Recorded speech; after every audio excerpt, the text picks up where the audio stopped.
11 साल का अपना हिसाब देते नहीं और हमारे से अभी एक साल हुआ तो उसका रिकॉर्ड मांगते हैं। हमेशा ये बात कही कि सुनील शर्मा साहब को मैं एक बात हमेशा कहता हूं कि सुनील शर्मा साहब आपकी इतनी चलती है,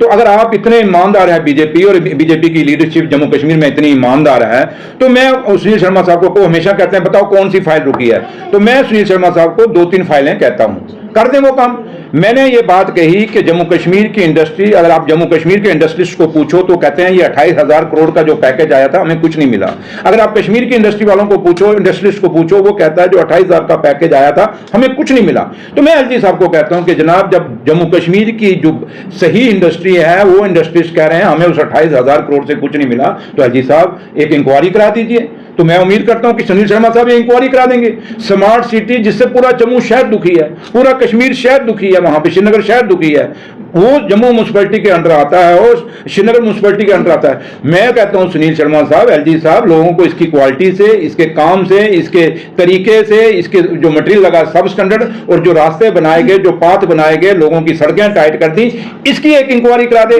तो उस पर बात नहीं करते। एक सवाल मेरा देगा साहब, जो काम आज हमें आप गिन गिन के बताते हो ये नहीं हुए, ये तो सारे आपके टाइम पे हैं। चाहे रैबरे खेल है, ये आप खेल मंत्री थे, आपने रैबरे खेल को क्यों नहीं पक्का किया, ये सवाल आप पूछना उनको। रैबरे जंगलात, रैबरे जरात, आपके एसपीओ, आपके डेलीवेजर, आपके होमगार्ड, आपके फायर वाले, कितने लोग थे जो आपको खुद आप लोगों ने कितनी बार कवर किया, और वो बीजेपी के ऑफिस के बाद धरना देते थे, वो लोग आज तक क्यों नहीं पके हुए, 11 साल में पके क्यों नहीं हुए। इसलिए ये मैंने कोई कहा कि 11 साल का अपना हिसाब देते नहीं और हमारे से अभी एक साल हुआ तो उसका रिकॉर्ड मांगते हैं। लेकिन इतना जरूर है सुनील शर्मा साहब, जब हम 5 लोगों ने हमें मैंडेट 5 साल का दिया है, 5 साल बाद जब हम